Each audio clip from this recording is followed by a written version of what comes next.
Well, on this video, I'm going to go over the oral cavity, the mouth, teeth. Those are the salivary glands, which are outside, and the tonsils inside, and also your throat. So I'm going to try to put all that stuff in this one video. So let's start with the oral cavity, shall we? Because that's where the food is going to come in first. Okay. So let's look at this model here.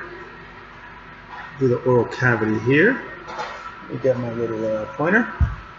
Okay, so here's your face. Right, there's your lips, which help bring in that food. Here's the teeth. This is the oral vestibule, which is the space between your teeth and gums, where kids like to hide their food.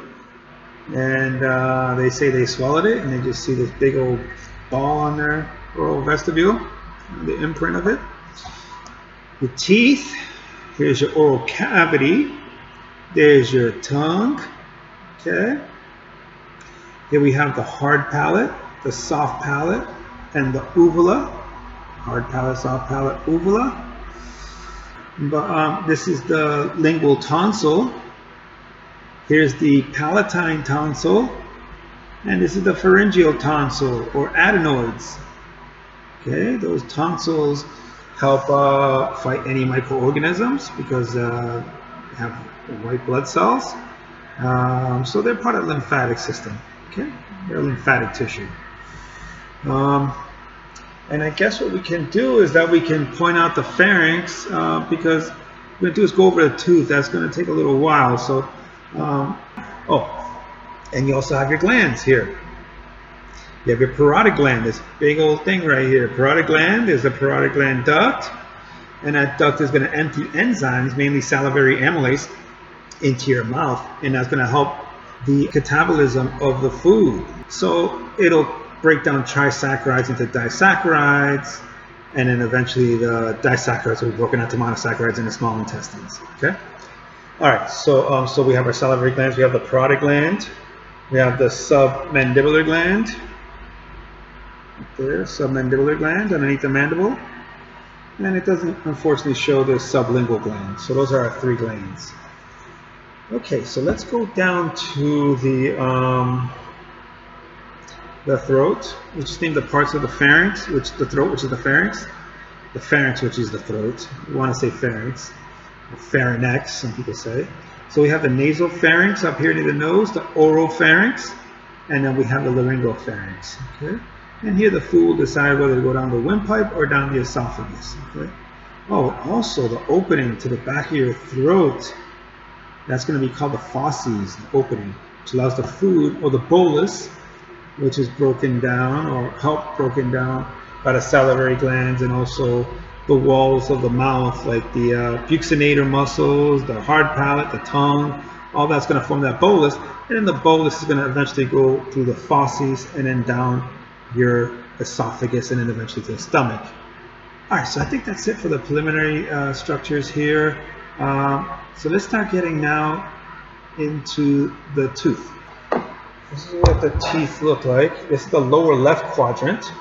Okay, and here you can see every quadrant. You have 1, 2, 3, 4 quadrants. Upper quadrants, left and right. Lower quadrants, left and right. So this is going to be a lower left quadrant.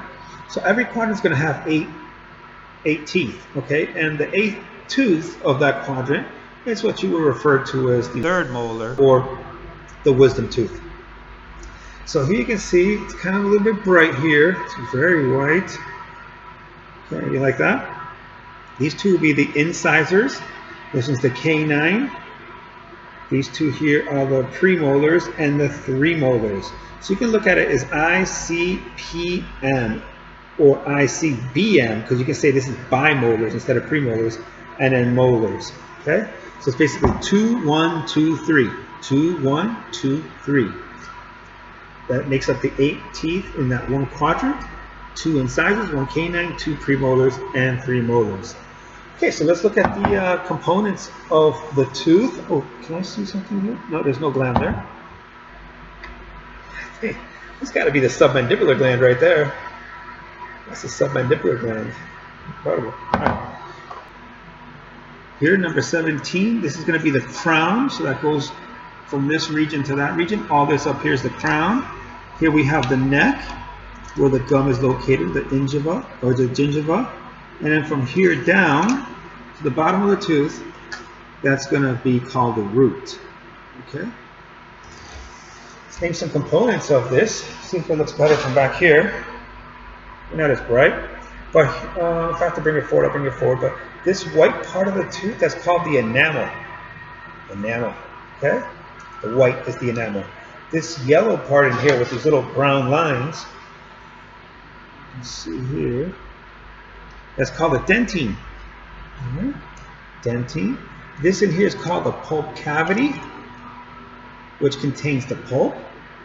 Here you can see the root canal. Whenever you have a root canal, they drill a hole down here and then they burn the nerve so you won't have any sensation in that tooth, and then the tooth just ends up dying out and being pulled out, most likely.